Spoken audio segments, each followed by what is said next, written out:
선봉에 섰던 유다와 동행했던 시몬 지파 연합군이 계속해서 승리를 하였습니다. 가나안 지역에서 제일 쫓아내기 어려운 민족은 예루살렘에 있었던 광야 예루살렘이 좀 높은 1000m 정도 높은 고원에 있거든요. 그곳에 있는 예루살렘 거주하는 민족입니다. 그런데 그곳에 있는 이방 민족들을 이 시므온과 그리고 유다 연합군이 이겼습니다. 4절과 5절 같이 읽겠습니다. 유다가 올라가매 여호와께서 가나안 족속과 브리스 족속을 그들의 손에 넘겨주시니 그들이 베색에서 10,000명을 죽이고 또 베색에서 아도니 베색을 만나 그와 싸워서 가나안 족속과 브리스 족속을 죽이니. 아도니 베색, 아도나이 그러면 나의 주 이런 뜻이잖아요. 아도니라면 이렇게 주인, 왕 이런 뜻입니다. 그러니까 베색의 주인이라고 하는 거죠. 예루살렘을 다스리고 있었습니다. 그 왕을 예루살렘까지 끌고 가서 죽였습니다. 그때 처리에 쓰는데 이제 엄지손가락을 자르고 또 여러 군데를 이제 처리를 하였죠. 그때 베색이 뭐라고 얘기하는가 하면 내가 전에 70명의 왕의 손가락과 발가락을 자랐는데 그리고 그들이 내 식탁 밑에서 떨어지는 부스러기를 개처럼 먹었다는 것이죠. 그만큼 이 아도니 베색은 강한 부족의 강한 왕이었습니다. 그런데 이 유다와 시므온 연합군이 이 강력한 아도니 베색까지 다 물려쳤지요. 그래서 이어서 이 예루살렘 밑에 헤브론이 있고 드빌이라고 하는 도시가 있는데 하나씩 지금 물리치고 있습니다. 그러니까 지금 가나안은 도시 국가거든. 각 도시마다 국가예요. 그러니까 민족이죠. 하나씩 지금 물리치고 있습니다. 10절과 11절 같이 읽겠습니다. 유다가 또 가서 헤브론에 거주하는 가나안 족속을 쳐서 세세와 아히만과 달메를 죽였더라. 헤브론의 본 이름은 기럇 아르바였더라. 거기서 나아가서 드빌의 주민들을 쳤으니 드빌의 본 이름은 기럇세벨이라. 여호수아 정복 전쟁이 끝나고 남겨진 각 지파에게 분배받은 땅들 그리고 그곳 남겨진 도시들 중에서 가장 강력한 도시가 예루살렘입니다. 이걸 좀 잘 처리를 했어요. 헤브론과 드빌도 다 점령을 했어요. 이제 어디가 남는가 하면 해안가 쪽에 있는 가사, 아글론 이런 쪽이 있습니다. 가사라고 혹시 하면 여러분 입에 귀에 좀 익숙하지 않으세요? 삼손이가 관련되어 있는 블레셋 민족이 사는 곳이에요. 블레셋은요, 이 옛날부터 해양 민족으로서 그냥 지금 소말리아 해적처럼 그 지중해에 있는 여러 가지 많은 민족들과 그리고 섬나라들, 배들을 약탈하는 해적 민족이에요. 그래서 굉장히 강한, 포악하고 강력한 그러한 어떤 전쟁 중심의 나라입니다. 또 하나, 이 블레셋이 뭐 했는가 하면 그 각 나라들 쫓아다니면서 약탈하고 섬을 공격하고 배를 공격하면서 그쪽에 있는 문화들을 빨리 습득해가지고 철기 문화를 가지고 있습니다. 그래서 이스라엘 백성들이 나중에 계속 고생하고 맨날 넘어가고 뺏기고 하는 많은 것들은 결국 블레셋이거든요. 블레셋이 가장 강력한 민족입니다. 그런데 그 블레셋 민족들을 이 유다와 시므온 연합군이 하나씩 격파하기 시작을 합니다. 18절입니다. 유다가 또 가사 및 그 지역과 아스글론 및 그 지역과 에그론 및 그 지역을 점령하였고. 이제 해양 쪽에 있는 블레셋까지 다 점령이 됐어요. 근데 처음에는요, 하나님께서 유다가 먼저 싸워라 했을 때 그 말씀에 순종하고 내가 이미 그 땅들을 너희에게 주었다라고 하는 약속 하나만 붙들고 갔지만 얼마나 겁이 났겠어요. 왜냐하면 보통 민족이 아니고 이 보통 요새가 아니거든요. 무기도 훨씬 좋고 군사들도 오랫동안 잘 정비된 그러한 나라예요. 이 이스라엘은 아직 나라라고 하기에는 나라가 아니죠. 비로소 사울 시대에 와서 나라의 형태를 갖추고 다윗 때가 돼가지고 400년이 지나야 겨우 나라의 형태를 유지하게 되거든요. 그러니 군대도 없었고 또 상비군도 없죠. 대부분들은 양치기나 아니면 유목민들이 농사 짓다가 와가지고 또 양치다가 와가지고 싸우는 그런 상황입니다. 그런데 이 정규군과 싸운다는 것이 보통 겁이 나는 게 아닌데 하나씩 하나씩 점령해 나갈 때마다 이 마음에 확신이 들어요. 하나님 우리와 함께 하시는구나. 하나님이 지금 우리와 함께 하시는구나. 하나님 우리 진짜 우리를 이기게 하는구나. 우리 19절을 같이 한번 보겠습니다. 같이 읽겠습니다. 여호와께서 유다와 함께 계셨으므로 그가 산지 주민을 쫓아내었으나 자, 하나님 우리와 함께 하신다는 걸 믿었지만 그것을 현장에서 전쟁터에서 확인받기는 쉽지가 않잖아요. 여러분, 모든 인간이요 언제 하나님을 가장 찾을까요? 전쟁터입니다. 전쟁터는 믿음이 없는 인간이 없어요. 모든 전쟁터는 화살이 날라오고 칼이 날라오고 총칼이 날라오는 그 순간에는요 모든 사람은 절대적으로 신께 기도할 수밖에 없거든요. 이스라엘 백성들은 얼마나 기도했을까요? 하나님 살려주십시오. 이기게 해주십시오. 하나님이 함께 해주시기를 바랍니다. 두려우면 두려울수록 얼마나 더 간절히 기도했을까요? 그런데 하나씩 하나씩 전쟁에서 이겨요. 그때마다 뭐가 느껴지는가 하면 우리보다 훨씬 더 강한 상태인데 우리가 이기잖아요. 그러면 와 하나님 우리와 함께 하시는구나 하면서 점점 사기가 올라가요. 전쟁의 승패를 좌우하는 것은 첫 번째는 군사의 숫자입니다. 우리보다 많은 숫자면 일단 져요. 두 번째가 무기의 종류예요. 세 번째가 보급품이에요. 계속 군량미와 보급이 되는가? 그리고 네 번째는 앞에서 진두지휘하는 리더 장군입니다. 근데 이 모든 것을 통틀어도 전쟁의 승패에 가장 결정적으로 영향력을 미치는 게 뭔가 하면 사기예요. 군대의 사기가 한번 붙으면 이거 이길 수가 없어요. 2002년 월드컵 기억나세요? 우리 그전까지 월드컵에서 한 번도 못 이겼잖아요. 아니 누구도 못 이겼잖아요. 그러면 월드컵 나간 것만 해도 그냥 축제고 아시아에서 대단하다 했는데 거기서 막 기라성 같은 거 막 폴란드 이기고 막 하나씩 또 이탈리아도 막 이기고 스페인도 막 이기고 포르투갈도 막 이기고 제일 처음에는요 다 그냥 지금 우리가 중국하고 전쟁에서 못 이기잖아요. 미국하고 전쟁에서 못 이기잖아요. 이 축구는요 이탈리아가 미국이고 스페인이 아주 그냥 뭐 러시아하고 그런 거잖아요. 이걸 어떻게 우리가 감히 상상도 못하죠. 그런데 제일 처음에는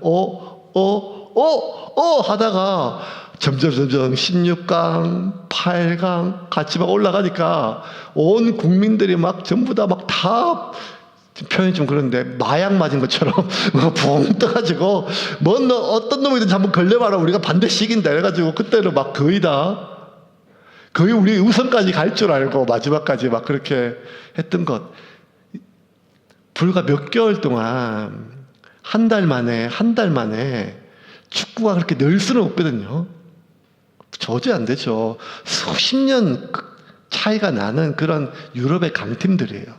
그런데 한 번씩 이겨보니까 사기가 붙으니까 이제는요 브라질이든 독일이든 어디든 한 놈만 붙어봐라 우리가 이긴다 이런 자신감이 어디서 나오는가 하면 실력에서 나오는 게 아니고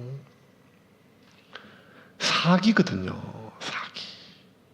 온 국민이 그냥 막 대한민국 하면서 박수치면서 했을 때 그때 이 태극전사라 그랬죠. 축구 선수를 하지 않고 전쟁터에 나가는 태극 전사라 그래가지고 온 국민의 함성을 들으면서 그 운동장에 나갈 때는 전쟁터에 나간다는 그런 기분이었대요. 나중에 이제 끝나고 나서 수십 년 동안 그때 이야기를 회고하면서 뭐라고 얘기하는가 하면 어떻게 그렇게 그랬지? 어떻게? 한결같이 이렇게 얘기해요.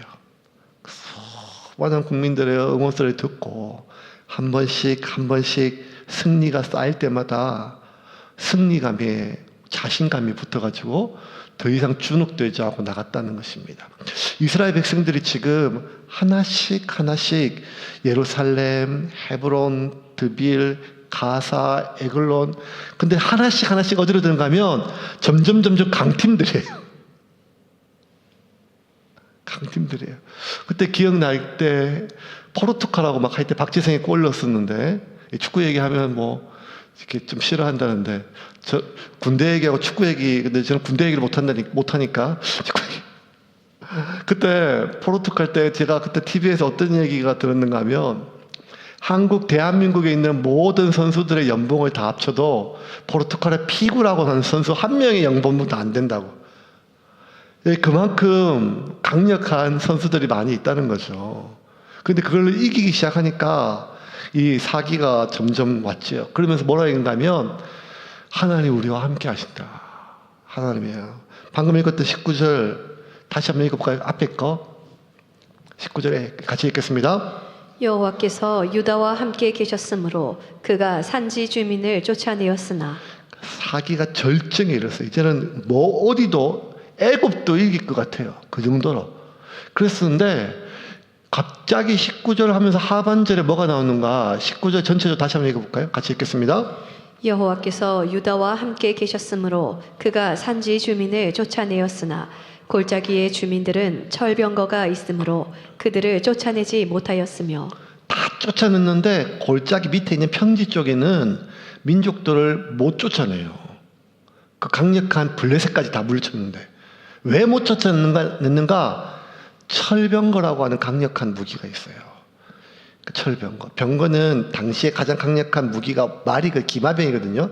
근데 말 뒤에 수레처럼 해가지고 수레 바퀴에다가 칼날을 걸러서 막 돌진하면 칼날이 막 돌면서 사람들을 막 물리치는 어떤 그런 거예요. 지금으로 따지면 장갑차, 탱크 뭐 이런 거죠.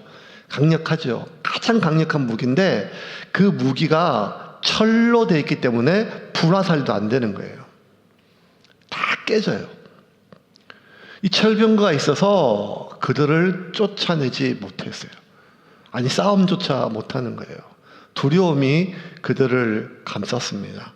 아니 왜 이렇게 감쌌는가? 지금 이 시대는요 청동기 시대거든요. 그러니까 지금 이스라엘 백성들이 가지고 있는 무기는요 대부분 그냥 농기구예요. 농기구. 그나마 칼이나 창을 들고 있으면 그것은 청동으로 됐어요. 근데 청동은요 철로 된 철검 앞에 다 부서져 잘려져요. 그러니까 싸울 수가 없는 거죠. 마치 임진왜란 때 이 왜군은 조총을 들고 싸우는데 우리가 창으로 화살을 하면 다 게임이 안 되는 것처럼 아무리 갑옷을 입어도 조총 총알을 막을 수가 없잖아요.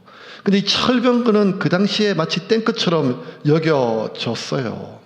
이스라엘 백성들이 언제 철로 된 무기를 사용하는가 하면 400년이 지나서요. 400년이 지나서. 그것도 이 사울 왕 때 보면 그때 비로소 철 무기를 쓰는데 그것도 사울이나 요나단 정도가 돼야 이 철검을 쓰지 나머지 대다수는 청동기 무기나 아니면 농기구로 싸웠다는 거예요. 사무엘상 13장 19절부터 22절 같이 읽겠습니다.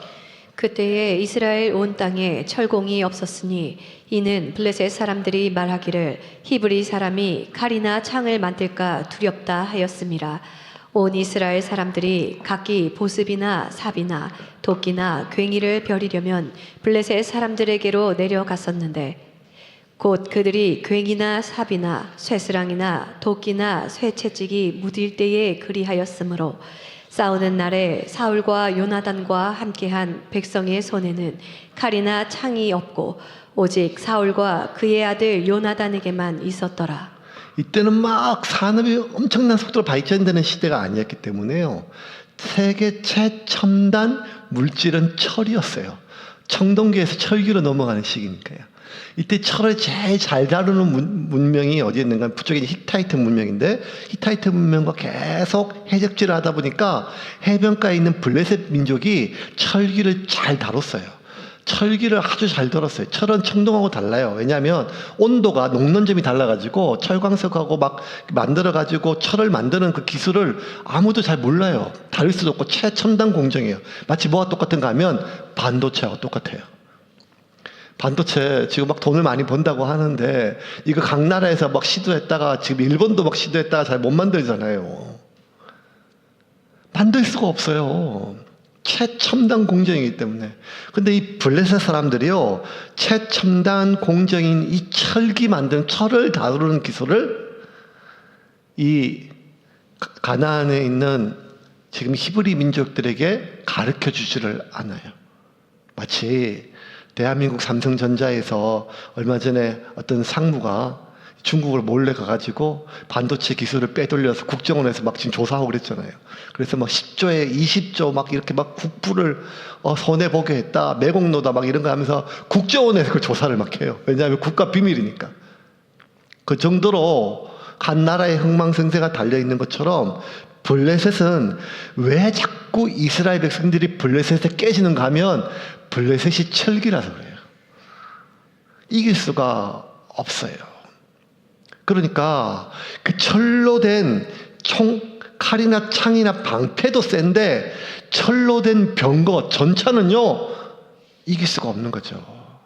이스라엘이 지금 가지고 있는 게 지금 400년이 지나야 겨우 철기를 가지고 있는데 그것도 요나단이나 사울 왕 정도, 대부분은 지금 농기구나 청동으로 싸우고 있으니까요.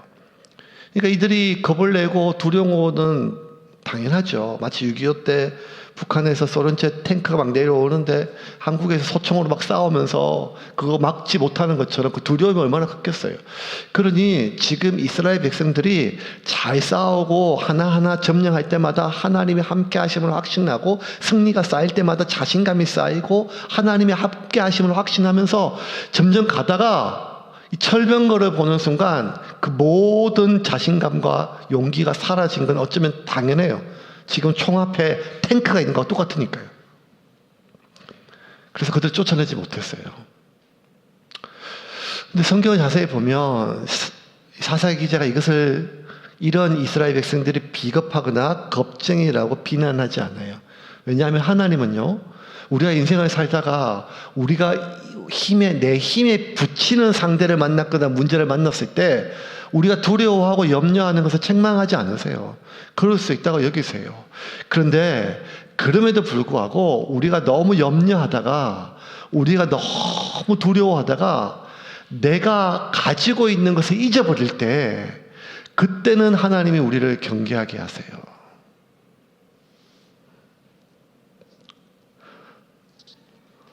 우리가 두려움에 함몰되고 염려가 내 안에 가득 채우면요, 우리 시야가 좁아져요. 사람이 그래요. 두려움이 생기면요, 염려가 가득 채우면 1차적으로 제일 먼저 시야가 좁아져요. 못 봐요.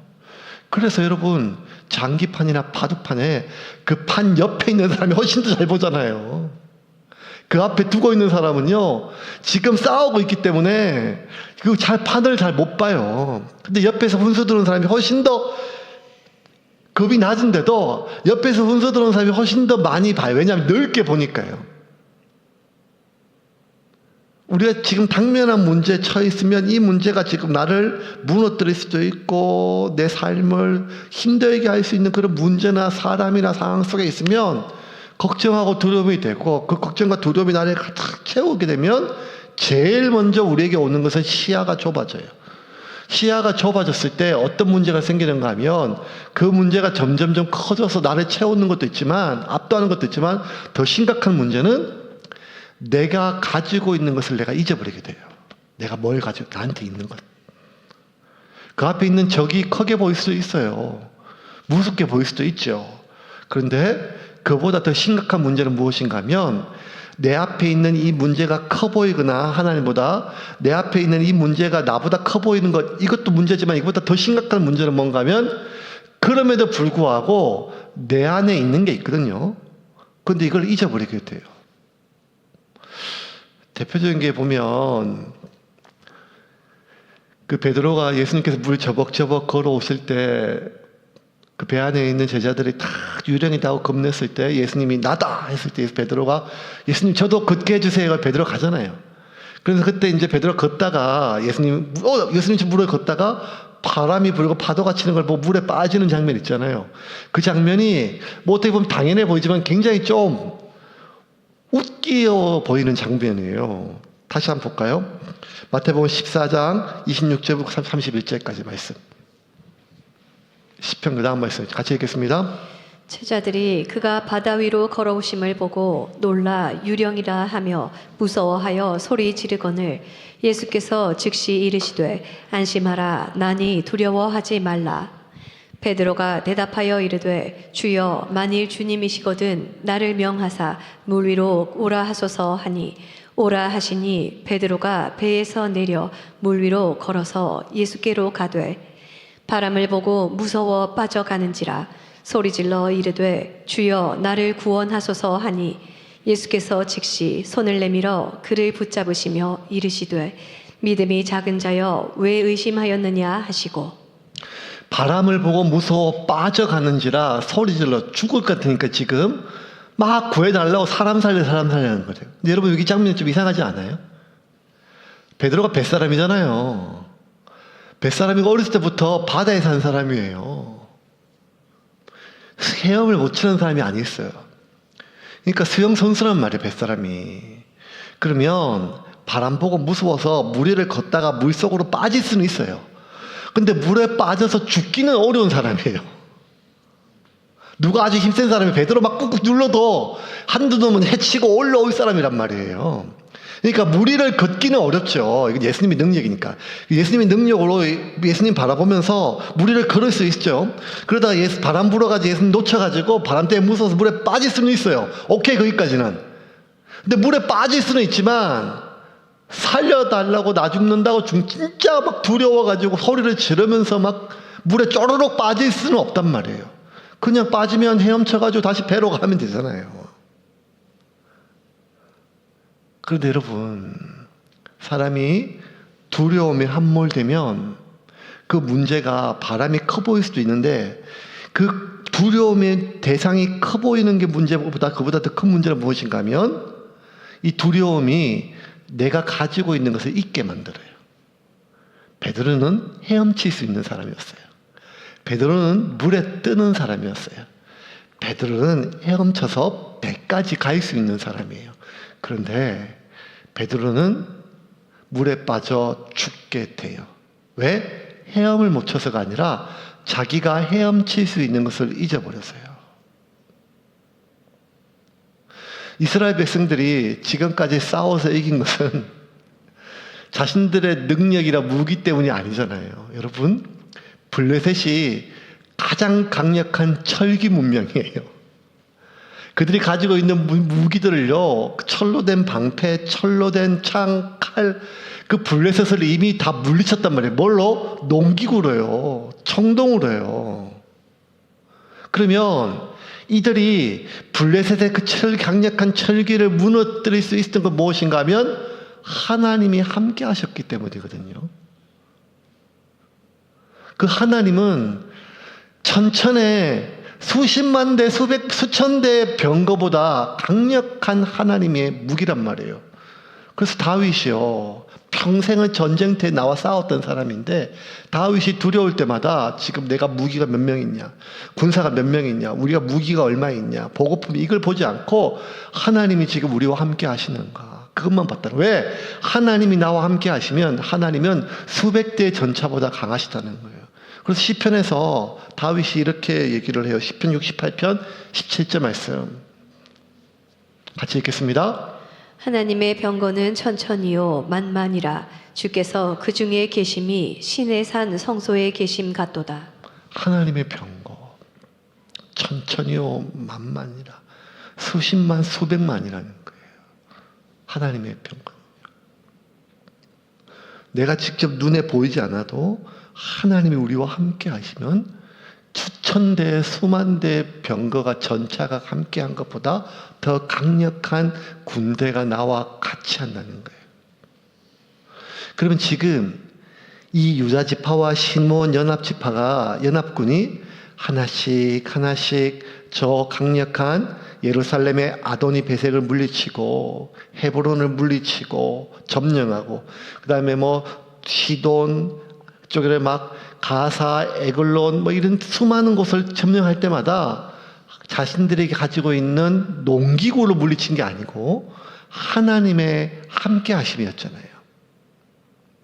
그러면 여러분, 지금 눈앞에 보여있는 골짜기 민족의 수백 대, 수십 대의 병거가, 강력한 철 병거가 두렵게 하는 것 당연해요.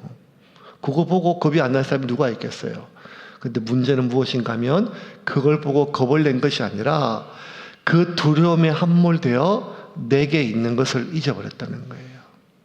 그게 뭐죠? 하나님께서 함께 하셔서. 앞에 제일 처음에 읽었던 19절 상반기 부분 다시 한번 읽어볼까요? 같이 읽겠습니다. 여호와께서 유다와 함께 계셨으므로 그가 산지 주민을 쫓아내었으나 골짜기의 주민들은 철병거가 있으므로 그들을 쫓아내지 못하였으며. 한 구절에 다 있어요. 그러니까 여러분, 방금 전까지 어제까지 내가 믿음으로 승리했다고 오늘 넘어질 수 있는 게 우리란 말이에요. 이게 사람이 그래요. 이 사람들이 지금 하나님을 배반하고 바알로 넘어간 것도 아니에요. 이들이 오랫동안 70년 동안 포로로 잡혀간 것도 아니에요. 방금 전까지 어제까지 하나님이 함께 계셨어요. 지금도 함께 계세요. 그런데 앞에 철병거에 우리의 눈이 고정되는 순간 내 모든 시야를 철병거가 가득 채우고 내 마음을 채우게 되면 그 철병거가 골리앗처럼 크게 보이는 것도 문제지만 더 큰 문제는 내게 있는 것을 잊어버리게 돼요. 그리고 내게 있는 것을 잊어버리게 될 때 나는 내게 있는 것을 잃어버리게 돼요. 그게 뭐죠? 여호와 하나님께서 함께 하심이에요. 처음에 이 전쟁을 시작할 때 이 전쟁의 시작이 뭐였어요? 여호와께서 내가 그 땅을 너에게 이미 넘겨 주었다. 내가 함께 하노니 가서 싸우라는 거잖아요. 그런데 이스라엘 백성들이 가장 중요한 것, 하나님이 함께 하심, 방금 전까지 내게 있는 것을 잊어버렸어요. 그때 비극이 발생하게 돼요. 여러분, 세상과 우리가 싸워서 세상에서 우리가 살죠. 싸울 것들이 많죠. 우리가 해야 될 것도 많고 맞닥뜨릴 때는 얼마나 많습니까? 그러면 우리가 손에 쥐고 있는 게 별로 없어요. 하나님께서 유다 지파에게 내가 이미 그 땅을 너에게 주었다라고 했지만, 가서 싸우라고 했지만 유다 지파가 손에 쥐고 간 게 아무것도 없잖아요. 철로 된 창이나 칼도 없었고 방패도 없었고 병거도 없었어요. 농기구 하나 들고 있었어요. 그러면 우리가 나가서 싸워야 될 수많은 것들은 우리가 막상 하려면 우리가 가지고 있는 게 별로 없어요. 그런데 여러분, 내가 가지고 있는 것이 별로 없다, 이것을 부정하는 것, 그게 믿음이 아니에요. 뭐가 없어, 그냥 다 있잖아, 하나님이 다 채워주실까 무조건, 이게 아니에요. 그게 믿음이 아니에요. 우리가 없는 것 있죠. 우리가 정확히 뭐가 없는지 봐야 돼요. 돈도 없고 백도 없고, 김관순 목사님은 있는 건 돈밖에 없다 하지만 돈 빼고 다 있는 것 같은데 이런 생각도 들고. 뭐가 있을까요? 돈도 없죠. 은도 없고 금이 없어요. 사도행전 3장에 보면 성전 미문에서 구걸하는 그 장애인에게 은과 금은 내게 없지만 내게 있는 것 내게 주노니 곧 나사렛 예수의 이름으로 걸어라라고 하는 유명한 구절을 같이 한번 읽겠습니다. 같이 읽겠습니다. 그가 베드로와 요한이 성전에 들어가려 함을 보고 구걸하거늘 베드로가 요한과 더불어 주목하여 이르되 우리를 보라 하니 그가 그들에게서 무엇을 얻을까 하여 바라보거늘 베드로가 이르되 은과 금은 내게 없거니와 내게 있는 그것을 내게 주노니 나사렛 예수 그리스도의 이름으로 일어나 걸으라 하고. 은과 금은 내게 없으나 내게 있는 것, 내가 뭐가 없는지 나도 알고 내 앞에 있는 거지도 알아요. 하지만 세상이 모르는 게 있어요. 그게 뭔가 하면 내게 있는 것이 있어요. 그게 뭔가 하면 예수의 능력이라는 거예요. 그리고 우리는 그 예수의 능력을 경험했어요. 여러분, 우리 그 예수님의 능력을 경험했잖아요. 그런데 어느 순간 조금씩 내게 무엇이 있는지를 우리가 잊고 살 때가 참 많아요. 그러면 그때 우리에게 두려움이 옵니다. 자꾸 이제 2026년, 2025년과 다를 바가 없음에도 불구하고 제 개인적으로는 10년이 지나갔으니 개척하고 이제 또 다른 10년이잖아요. 그러면서 이것저것 여러 가지 많은 연말에 좀 고민이 좀 많았던 모양이에요. 생각도 좀 많고 마음도 복잡해지더라고요. 어떡하지?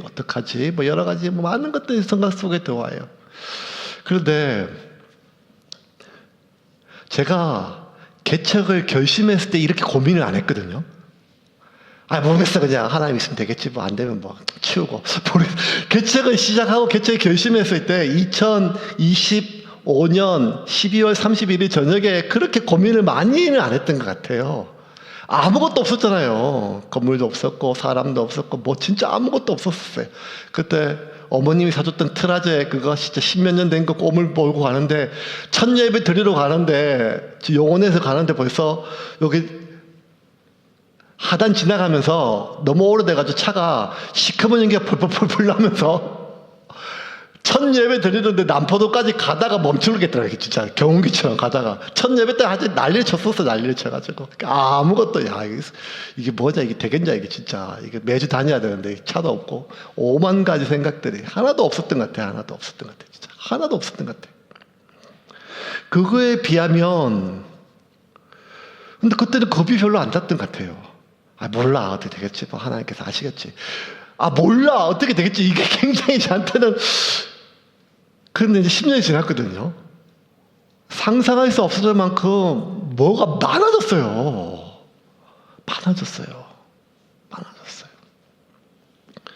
그런데 자꾸 마음속에 염려가 생기는 저 자신을 봐요. 희한하죠?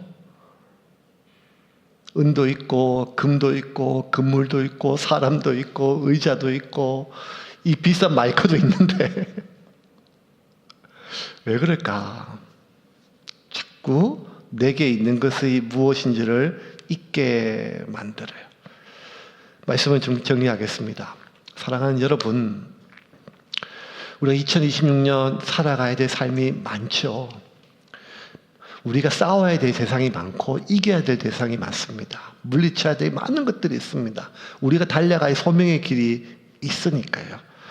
우리보다 훨씬 더 많은 강력한 것들을 가지고 있어요. 철병거처럼 강한 힘들이 있죠. 그게 비하면 우리는 약합니다. 그런데 여러분 기억하세요. 지금까지 우리가 살아왔던 삶의 방식 자체가 은과 금과 철병거로 쌓아왔던 적은 한 번도 없다는 것입니다. 왜? 우리는 하나님의 함께 하심으로 지금까지 살아왔음을 기억하시기를 바랍니다. 하나님의 함께 하심으로 여기까지 왔잖아요. 저도 그렇고 여러분도 그렇고. 이거는 우리가 아무리 믿음이 없어도 부정이 안 돼요. 하나님 은혜다. 하나님. 왜냐하면 앞으로 지금은 잘 모르겠지만 지나온 시간은 그냥 하나님 은혜라는 게 확신이 들어요. 하나님이 안 계셨으면 진작에 끝났다. 그냥 거기서 끝났지. 그러니까 그때는 발발발 떨었지만 지금 되돌아보는 모든 시간들 속에서는 우리가 어떤 믿음이 있는가 하면 어떤 확신이 있는가 하면 어떤 기억이 있는가 하면 하나님이 함께 하셨다는 거예요. 그리고 그 하나님의 함께 하심이 나를 먹이고 입히고 이기게 하시고 보호하시고 인도하셨어요. 그게 히브리 민족의 지금까지 광야 40년의 모든 역사였어요. 그걸 아무도 부정하지 못해요. 왜냐하면 지금 이 사람들은 다 광야에서 태어났기 때문에요. 그런데 앞에 있는 적이 너무 무서우면 내게 있는 것을 내가 잊어버리게 되고 내게 있는 것을 잊어버리게 되면 내게 있는 것을 잃어버리게 됩니다. 그 결과 어떻게 되는가 하면 우리는 자꾸 한 번씩 반복적으로 싸움을 포기하고 하나님의 뜻이 아님에도 불구하고 이것 없으면 안 될까 싶어서 내 삶에 허용하는 것들이 늘게 돼요. 제가 하나하나 읽어볼게요. 그 다음부터 어떻게 되는가. 지금 유다 지파가 한번 이렇게 쫓아내지 못하고 그 뒤로 이어지는 모든 비극들이 이제 사사기 1장부터 시작되는 마지막 절까지 사사기가 400년 동안 암울하게 이 히브리 민족이 철저하게 무너지는 모든 시작이 어디 시작되는가 하면 이 유다 지파가 내게 있는 것을 잊어버리게 됐을 때 그 족속들을 쫓아내지 못하게 되었을 때 베냐민 자손은 예루살렘에 거주하는 여부수 족속을 쫓아내지 못하였으므로 여부수 족속이 베냐민 자손과 함께 오늘까지 예루살렘에 거주하니라. 므낫세가 베스안과 그에 딸린 마을들의 주민과 디아낙과 그에 딸린 마을들의 주민과 돌과 그에 딸린 마을들의 주민과 이블로암과 그에 딸린 마을들의 주민과 무깃도와 그에 딸린 마을들의 주민들을 쫓아내지 못하매 가나안 족속이 결심하고 그 땅에 거주하였더니 이스라엘이 강성한 후에야 가나안 족속에게 노역을 시켰고 다 쫓아내지 못하였다야. 에브라임이 게셀에 거주하는 가나안 족속을 쫓아내지 못하며 가나안 족속이 게셀에서 그들을 중에 거주하였더라. 스볼론은 기드론 주민과 나할로 주민을 쫓아내지 못하였으므로 가나안 족속이 그들 중에 거주하면서 노역을 하였더라. 아셀과 악고 주민과 시돈 주민과 알랍과 악십과 헬바와 아빗과 르업 주민을 쫓아내지 못하였고 아셀 족속이 그 땅의 주민 가나안 족속을 가운데 거주하였으니 이는 그들을 쫓아내지 못함이었더라. 이 결과가 사사기에 있는 이스라엘 백성들의 반복적인 실패로 이어지는 결과가 됩니다.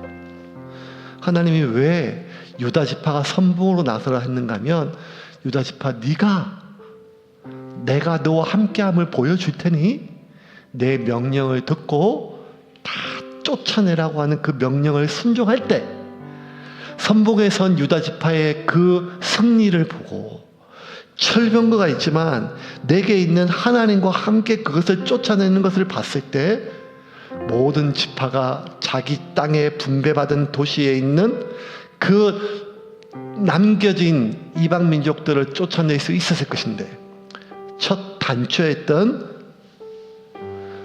유다 지파가 포기하였어요. 왜? 철병거가 너무 강해서? 아니요. 내게 있는 것을 잊어버렸기 때문입니다. 사랑하는 여러분, 오늘부터 우리 다시 시작합시다. 우리가 살아왔던 삶의 방식은 세상과 다르잖아요. 우리가 세상 속에 있지만 그리고 거의 비슷하게 살아갔지만 그럼에도 불구하고 우리 마음속에 마지막까지 다 부정돼도 부정할 수 없는 하나, 하나님이 나를 살리셨다. 지금까지 하나님이 나와 함께 하셨다. 이거는 우리가 포기 못 하잖아요. 그러면 이거를 빼앗기지 말고 내게 있는 것, 하나님이 나와 함께 하심을 내가 기억하고 그 하나님의 능력으로 끝까지 싸워가는 저와 여러분이 되기를 주님의 이름으로 축원합니다.